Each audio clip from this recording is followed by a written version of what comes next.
History in a nutshell. Between 1914 and 1918, World War I, also known as the Great War or the War to End All Wars, changed the world forever. It not only resulted in revolutions in several other countries, like Imperial Russia becoming the Soviet Union, but it changed the way wars are fought. The war showed great innovation with the introduction of new war technology, some of which are still used today: aircraft, tanks, machine guns, and submarines. It also introduced poison gas and flamethrowers, but those weapons are currently outlawed worldwide. World War I would be one of the deadliest conflicts ever recorded, claiming the lives of around 16 million people, including both soldiers and civilians. So how did it all begin? It's important to note that the causes of World War I are rather complicated, and there is no one definitive answer. In the 19th and early 20th centuries, rising political tensions between nations in Europe divided them into two factions: England, France, and Russia, which would become the Triple Entente, and on the other side we have Germany, Austria-Hungary, and Italy, the Triple Alliance. The political, economic, and territorial disputes between these two factions have origins going back decades before World War I. All of Europe was experiencing the throes of industrialization and led to a rise in imperialism, or countries wanting to expand their land and influence by diplomacy or military force. Nations in Europe felt the need to expand their military strength for growing fears of an imminent conflict and did not wish to be caught off guard.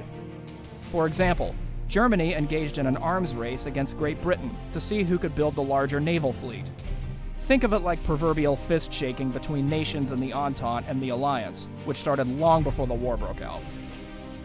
Tensions reached a boiling point in June 1914 when Archduke Franz Ferdinand of Austria, along with his wife, were assassinated in Sarajevo, Bosnia, by a nationalist Bosnian Serb named Gavrilo Princip.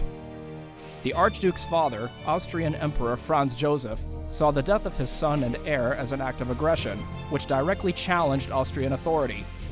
The death of the Archduke led to a conflict between the two nations known as the July Crisis, where Austria-Hungary challenged the Kingdom of Serbia.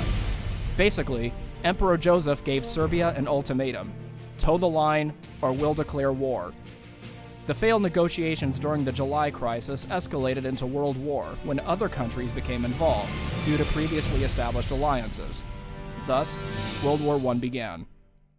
Meanwhile, the United States had isolationist policies in place and originally wanted to stay out of World War I. The United States would eventually become involved with two incidents caused by Germany.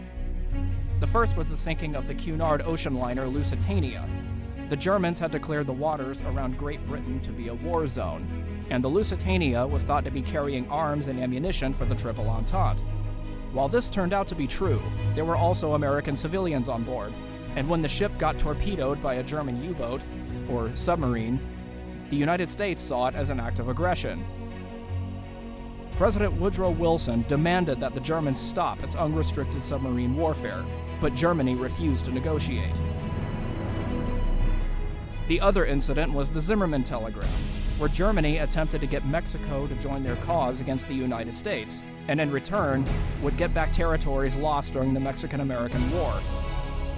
The telegram was intercepted by the United Kingdom and shared with the United States, which ended American neutrality and caused the United States to enter the conflict in 1917. The war was fought mainly in trenches. Life in the trenches was fuel for nightmares, surrounded by mud, barbed wire, diseases, and rodents. Bullets and artillery shells whizzed by daily, and the land between the two opposing sides was known as no man's land.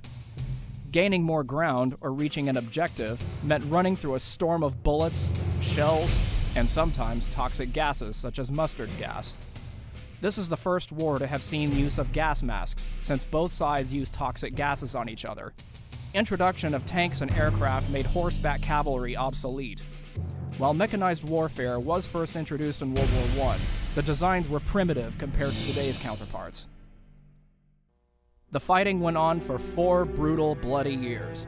The Treaty of Versailles, signed in 1919, officially signaled the end of World War I, but many attest the actual end of the war to be the Armistice of November 11, 1918. An armistice is when two opposing sides in a war decide to temporarily stop fighting. After Germany demobilized and left enemy-occupied territories, as per the armistice, the Allies gave Germany an ultimatum: sign the treaty or continue fighting.